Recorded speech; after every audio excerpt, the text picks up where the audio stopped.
Welcome to the AK Podcast, where we explore science and nutrition behind livestock care and management with the best and the brightest in the business. I'm your host, Chris Radke, part of the sales team here at Agri-King, and with me today, and as usual, is the Director of Field Services and a member of the sales management team, Mr. Mike Donaldson. Mike, how you doing, buddy? Very well. Thank you so much, Chris. How you doing? I'm all right. We're kind of going through some sickness in my family, but hopefully we'll get through that quickly. It tends to be the season, I guess. Yeah. I sometimes wonder if you live in a tropical world, what you blame your illnesses on. Because for us, it's wintertime. Everyone's going to get colds in the winter. Is there some sort of thing that happens because it's always 80 and sunny? I don't know. Yeah, that's a good thought, Mike. I don't know. Maybe they don't get sick as much. Who knows? All right, Mike, who do we have with us, and what are we talking about today? Today, Chris, we're going to continue the discussion we've started about energy in ruminant diets. If this is your first foray into the Agri-King podcast, you might want to check out our archives. We've done some work previously talking about how a ruminant stomach differs from a monogastric. We've talked about the importance of fiber in a ruminant diet. Today, we're going to jump into the role of carbohydrates in ruminant diets. Joining us, we've got Grace Thomas, our Agri-King Nutritionist from AK Limited in the United Kingdom. Welcome, Grace. Hi, Mike.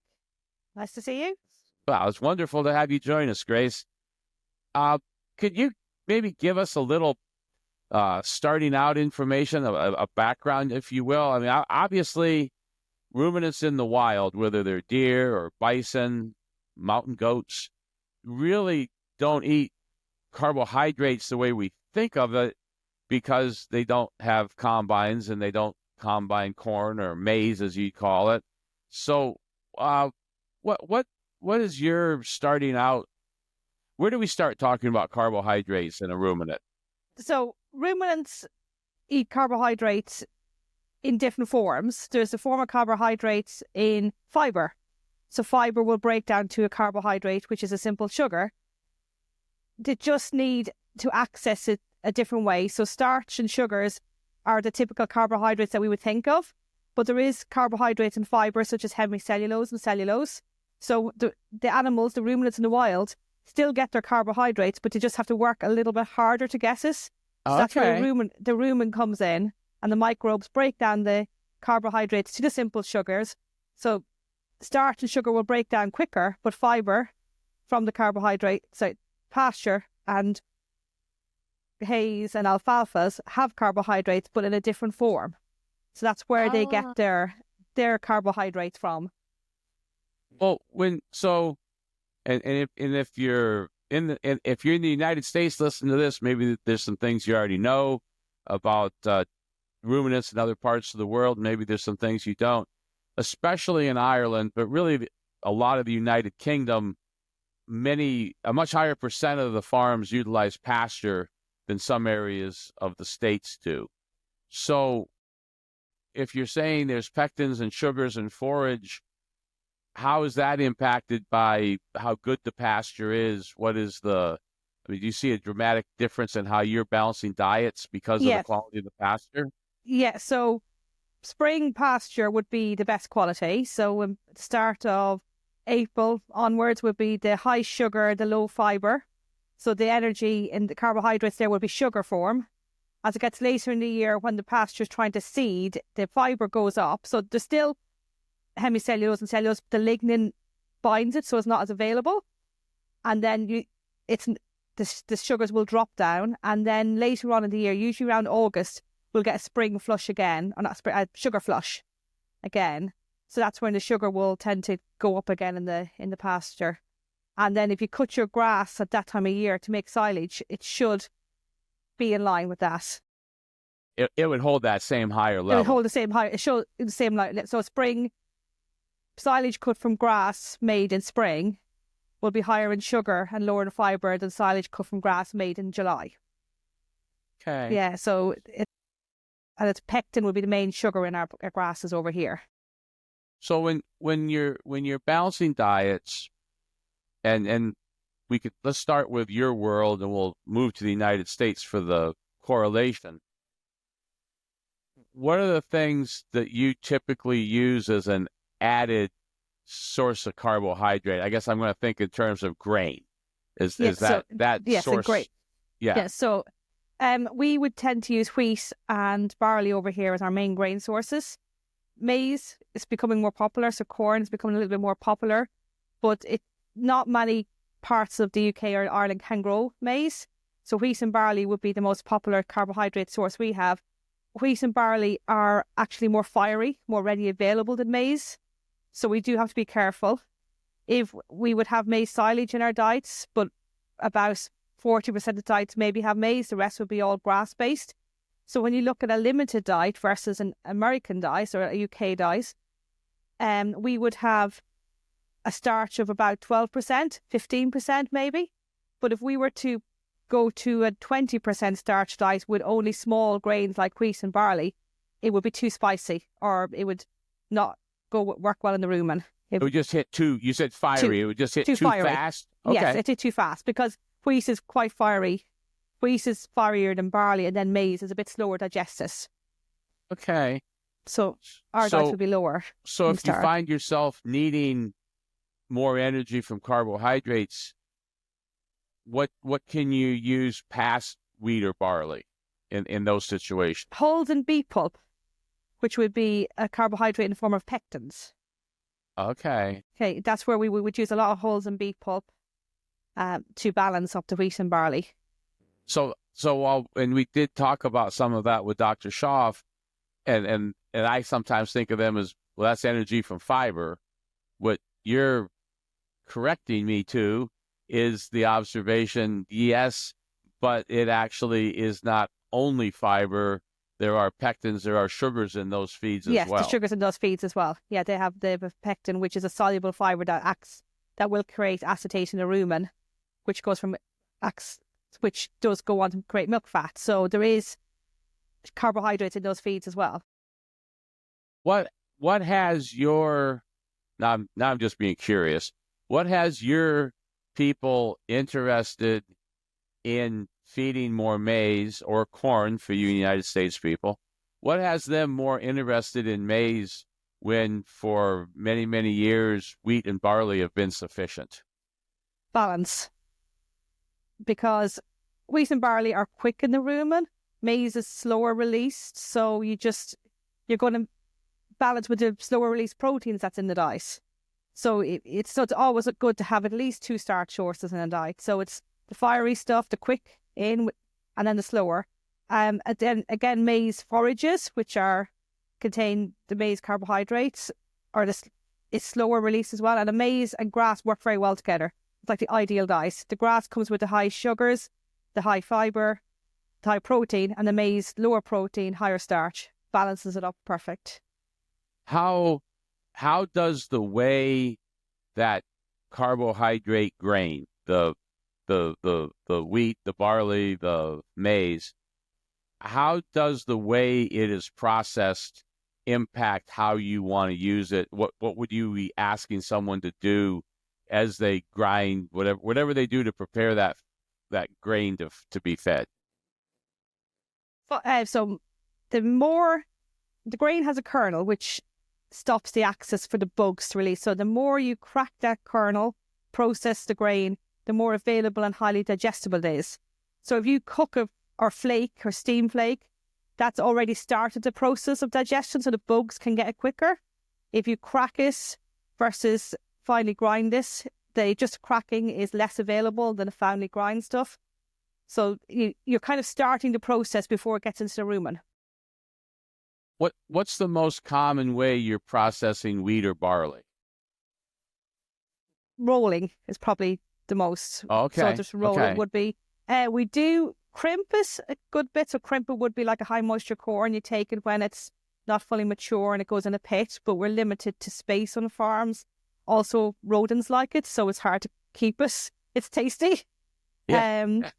So a crimp would be an ideal way to process this, but it's getting a contractor to cut it on time. Rolling would be very common. Rolling, just a dry roller. And you mentioned flaking. Is that something that you would do with maize? Yes. And only yes. maize? Yeah, it tends to be flaked. Sometimes we get toasted flaked wheat or barley, but I think that's processed in a mill rather than on farm. Some farms have their own rollers for wheat and barley. Now, to get you to maybe stretch a little bit, and we won't give out your phone number. Nobody from Kansas is going to call you, I promise. So when you look at the diets in the United States, where we at times feed corn, and then we feed more corn, and then we feed more corn, do you see, you mentioned getting at least 2 carbohydrate sources. As you look at our diets with a critical eye, would something like barley have a role in how we feed cows over here? Maybe, but you might not have the ready soluble protein that we have in the grass silage that needs that energy straight away. So you might be able to get your different forms of starches by processing your maize in different ways. Okay. So one might be more readily available. So that would provide a different energy at different times. But I know that I know some of the things Agri-King, I think Agri-King does to get accurate balancing the proper use of carbohydrates. What are some of the things that you would see in a herd of cows if carbohydrates are being fed at too high a level? So the most thing would be acidosis, because starch usually breaks down to propionate, and that would then go for energy. But if you have too much starch, or it's added too quickly to the diet because you don't have the rumen microbes to utilize it straight away, you can get acidosis. You get a build-up of lactic acid rather than the propionate. Mm-hmm. So that's where you start get acidosis, and then you get animals that are off feed.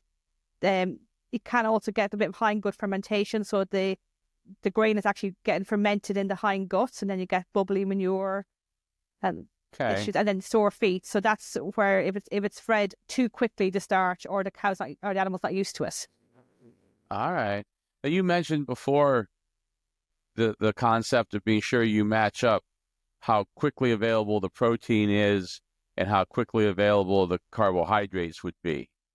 What are the 1 or 2 things that you watch in a diet to see that balance is being achieved? So the first thing I look at would be SP to RDC, so the rumen degradable carbohydrates to the soluble protein in the diet. So then if you got the protein to energy balance, you should have a healthy rumen. You're not feeding excess protein, because excess protein it's costly, and also it can cause issues in the animal with high milk urea, poor fertility. And also if you're not feeding too much energy, because then the energy is going to be wasted. There's not going to be the rumen bugs to use it. So that's the main thing I'd look at with the SP to RDC to balance. When I look at the diet, I like 2 different forms of starch as well. Okay. Now, there's a little bit of difference between some of the things that products that are approved, Agri-King products that are approved for use in the States, and you don't always get the full list of those things over in your world. But you work with our nutritionists here. I think you do a great job doing nutrition work in the United States, if that's where we could get you to move, but not looking to do that anyways. What does Agri-King's enzyme offerings do? And we're mostly talking about dairies, but we also feed beef. What do you see as being some of the advantages from the enzyme program that Agri-King offers to continue to fine-tune that carbohydrate digestion? So the enzymes will start the process of digestion for the ruminant. So it makes they are more available. So we have our enzymes that work in forages, such as our Rumax in the UK. So that will start the breakdown before it gets, when the ruminant gets it. So it's speeding up that process for digestion and helping the animal along to get the energy quicker. Then we've got our silage additive enzymes as well, which start the process before the animal eats it in our Silo-King. And then in the UK, we've got Maximizer is our main enzyme for our beef, which would work on the starch and sugars before the animal gets it. So it's just providing the energy in the rumen quicker to the animal and processing that grain, breaking the bonds to get the microbes access to it to get energy out of carbohydrates. So sort of an additional help to that animal to get things broken down and used more completely. Yes, making the animal utilize it better. So if there is an issue with corn not being cracked correctly, or the rolling not working, or the fiber is a little bit too tough, it just starts that process. It's before the animal can utilize it. It speeds it up a little bit. Okay, what do you see as the role in something like molasses? Liquid molasses, or dry, I suppose, but mostly liquid. Something that literally, if you put your finger in it and taste it, it would taste like sugar to you. Corn, barley, wheat, none of that really tastes like sugar to me very quickly. But I know that these direct sources of sugar are often used to finish tuning out the carbohydrates in a diet. How do you use those? Yes, so the sugars in a diet, I do think people underfeed sugar. They like molasses, but because it goes in a tank and it gets in the cold weather, it's hard to use, and we don't get much dried molasses in the UK. But even I would try put molasses in every diet, apart from a pasture diet. They've got their fructans; they don't need the sugar. But so molasses the sugars act different to starch in the rumen. They create butyrate, which is quicker. It goes on to it's not like lactic acid. It doesn't reduce the pH as much. It's quick. It's faster acting in the rumen, so it doesn't have that. We don't get the acid drop. Apart from that, so you can feed it with high starch because you're not going to get the high acid drop. You're not going to get lactic acid that can lead to acidosis. Okay, so while from a purely making silage standpoint, we try to avoid creating butyric acid in silage, this is a desirable thing once it's in the rumen of a cow that she is going to take sugar. Did you say the word you used? It wasn't butyric acid. Yeah, it creates there you go. Yeah, butyrate. Yes. Okay. And she will create ketone bodies with it. Okay. Which then is an energy source to the animal, and also some ketone bodies go on to the mammary gland and go for milk fat. So it's a different pathway to starch. Okay, that's fascinating. Do you have any? You've given me a lot to think about. At least any final thoughts on what you've seen? What do you think the future is going to be? Are there going to be some new carbohydrate sources or continued fine-tuning? Where do you think we're headed with this? Not sure. I think we'll get more carbohydrate sources from byproducts. So I think they'll be growing as the food industry grows. There'll be more byproducts for the feed industry. So like the biscuit meals will continue to come, the cookie meals, the sweet mixes. Maybe there will be our different. I'm not sure with grains. People go through phases. I know in the UK and Ireland where we're feeding rye and triticale, and then there are different forms of starch grains, but then they seem to go out of fashion and then they're gone after 2 years. So I think maybe for us, it would be more byproducts going up and maybe more people growing maize over here to balance, but be maize as a forage. But I do see more people crimping maize, like a high moisture corn. Okay. But it's not always successful because it can have toxins in it a different way. But that is becoming more popular over here. So I think it's going to be fine-tuned a bit more. And probably a slow change in hybrids that starts to reflect your growing season with a corn that can do well in that situation. Yes, that we can get, because the high moisture corn is cut so late in the year to be fully mature.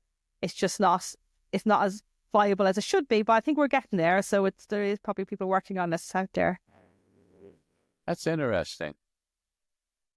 Grace, I really appreciate you joining us today. Chris, what you learned? Hey, my big takeaway is like what Grace is talking about. They have specific, grains to her area, as opposed to like their diets for cows is going to be completely different than what we have. And I don't know. You think about that. It's not something I would ever think about. A cow's a cow, I thought. So, but you got to cater to that animal, to her. So I think that's fascinating. If you like what you heard, if you like what we talked about, hit us up on any of our socials. If you have anything you'd like us to talk about, you can email us at podcast@agriking.com. Thank you so much, Grace. Thank you so much, Mike, for your time, and have a wonderful day. Thank you both so much. Appreciate it. Thank you, Grace. Thank you.